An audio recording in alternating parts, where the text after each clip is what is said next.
Guardians of the Galaxy Volume 2, on set with Marvel's misfit space family. Fayetteville, GA. Chris Pratt has the most awesome space dad ever. On this sunny afternoon at Pinewood Studios just north of Atlanta, Kurt Russell is holding court on the set of Guardians of the Galaxy Volume 2 in theaters Thursday night, telling stories over a campfire. Not Tales from Big Trouble in Little China or Escape from New York, though. Russell is in cosmic character as Ego, the living planet who's just met his long-lost son, Peter Quill, aka Star-Lord Pratt. Yes, you read that right. Russell plays an all-powerful living planet, and that's not even the craziest aspect of the Guardians corner of the Marvel Cinematic Universe. A talking raccoon, a sentient alien tree with a 3-word vocabulary, I am Groot, and the rest of this misfit accidental family took the world by storm with the 2014 runaway summer hit Guardians of the Galaxy. The sequel, which is on track to open with $150 million domestically, doubles down on the eye-popping new worlds, over-the-top personalities and family drama. Guardians has gone from being an untested, little-known risky Marvel side project with an unusual cast and offbeat sensibility, to a premier brand worthy of its ascension to the coveted opening summer weekend slot, says Paul Dergarabedian, senior media analyst for comScore. The biggest asset at the heart of this sci-fi space opera. The crew of damaged souls who are looking for some form of love or redemption and haven't really ever experienced either of those things, says returning writer-slash-director James Gunn. The reason why so many people love this movie and feel so connected to these characters is because they're utterly outcasts and oddballs and strange, Gunn says. They're not the Avengers. They're not the pitch-perfect group of guys who have everything going on. They're losers often. And even though they have some extraordinary abilities, they're no better or worse than we are. 10 movies you absolutely, positively must see this summer. Want even more Guardians of the Galaxy? Get ready for bonus end credits. The Guardians, the roguish Star-Lord, assassin Gamora Zoe Saldana, overly literal warrior Drax Dave Bautista, sarcastic yet damaged Rocket voiced by Bradley Cooper, and adorably precocious baby Groot voiced by Vin Diesel have already saved the universe, though Peter is still in search of his real father after having been raised from childhood by space outlaw Yondu Michael Rooker. The sequel has them on the run from the conceited aliens known as the Sulfuran, and after having saved the heroes from certain doom, Ego is enjoying the meal with his son on the forest planet Berthart, though Peter is curious why Dad never came back for him when his mother died and instead hired Yondu to pick him up. I would have done so myself, but I was in the midst of an outlandish adventure battling demonic forces to save this dimension or some such nonsense. I don't even recall. It all bleeds together after a while, Ego explains. He wonders aloud why Yondu kept Peter instead of returning him, leaving Ego searching for his boy ever since. Because I was a skinny kid who would squeeze into places adults couldn't, and it made thieving easier, says Quill, clad in a shirt sporting an alien candy logo. Chris Pratt's fatherly advice: don't be a line-ordered cook. Guardians of the Galaxy 2 stars embark on hilarious press tour, yet there's as much humor as serious stuff in a Guardians film, and Drax is the first to break the tension. "I thought Yondu was your father," he says, leading everyone to look at the muscular warrior like he's nuts. "Wait. After all this time hanging out together, you thought Yondu was my blood relative?" Quill says in exasperation, leading Drax to deadpan. "You look exactly alike." Rocket chimes in one's blue, though Cooper hasn't yet added the furry guy's vocals.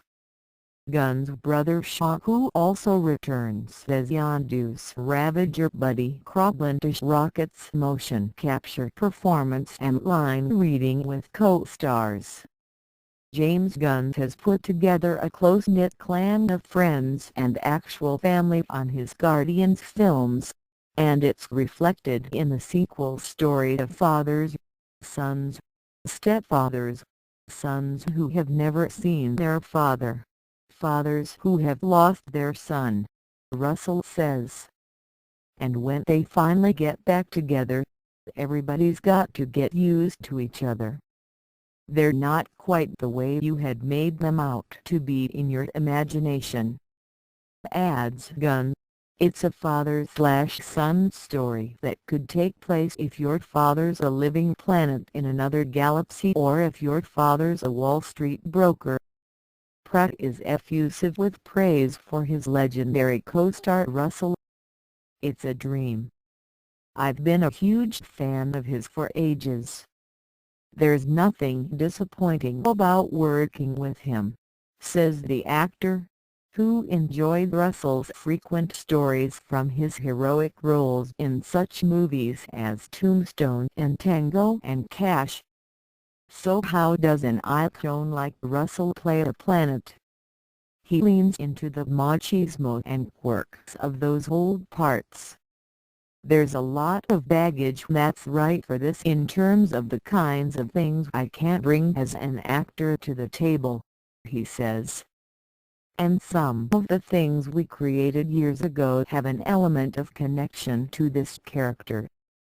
Gamera is skeptical of Ego's extreme interest in Peter, though she's also dealing with her adoptive sister and frenemy Nebula Karen Gillan, a villain from the first film whom the Guardians have taken captive. Nebula is looking extremely dark while handcuffed as everybody else is gobbling Ego's blue space chow. "It's not very good," Russell reports. "It's prop chow. We never ask questions, we just eat it." Nebula Karen Gillan returns with a bone to pick with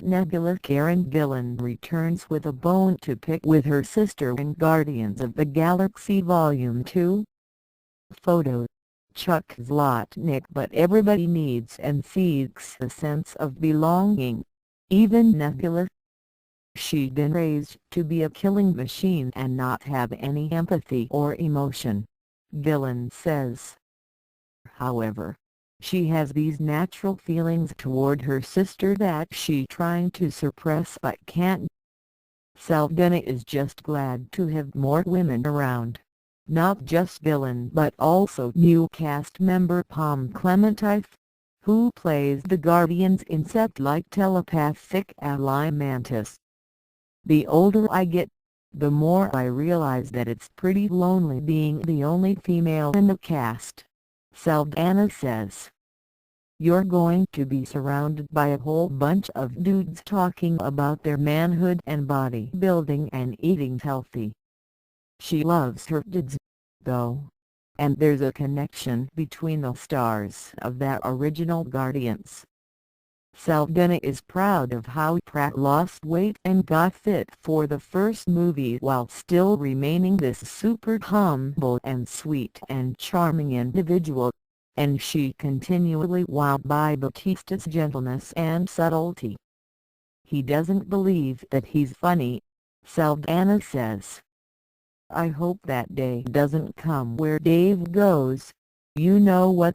You're messing up my take here.'"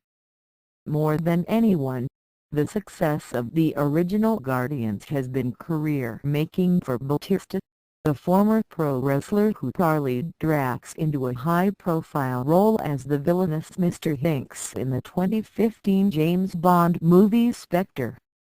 His Marvel character looks like a powerhouse who'll rip your head off and then he says something completely ridiculous, says Batista.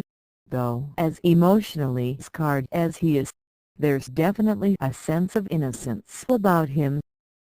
Drax also has a body full of tattoos, and Batista had a sauna outside of his trailer to soak off all the makeup and prosthetics daily. You'd think I'm like the diva with the sauna. But no. Drax meets his quirky match in Clementine's Mantis, and the French actress is impressed that Gunn is so good at casting.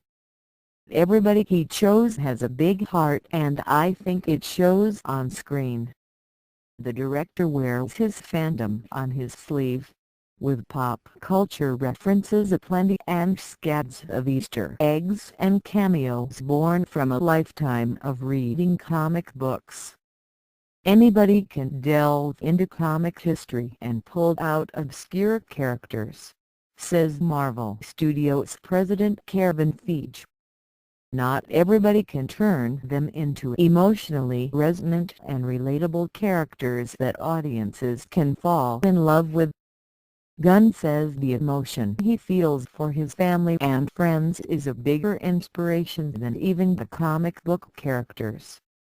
He dedicated the movie to his parents in the audience at Volume 2's Hollywood premiere, and Gunn looks out for those closest to him. The filmmaker went to bat for his close friend Rooker when it came to casting Yondu. "I don't think I was Marvel's first choice. I'm sure there are many other stars and actors that would have brought in more money," Rooker says. "I wasn't in the room when he was convincing them, but I would bet you my right arm that he had my back in a big way." And Sean Gunn embraces his status as the utility infielder of the Guardians cast with pride. "Watching his older brothers rise has been probably more fun and gratifying for me than just about anyone. I feel like I've had a front row seat to his success." James Gunn has already started writing Guardians of the Galaxy Volume 3 to complete his trilogy, discussing the story with Pratt and having some pretty intense conversations with Saldana about a significant role in the threequel. The only travels Gunn has on his docket in the near future, though, are relaxing ones to get my head on straight after 3 years of waking up and going to sleep and thinking about a talking raccoon. In the Marvel Galaxy, there's room for more than one awesome space dad. "I love these characters," Gunn says, "including my father and my dog.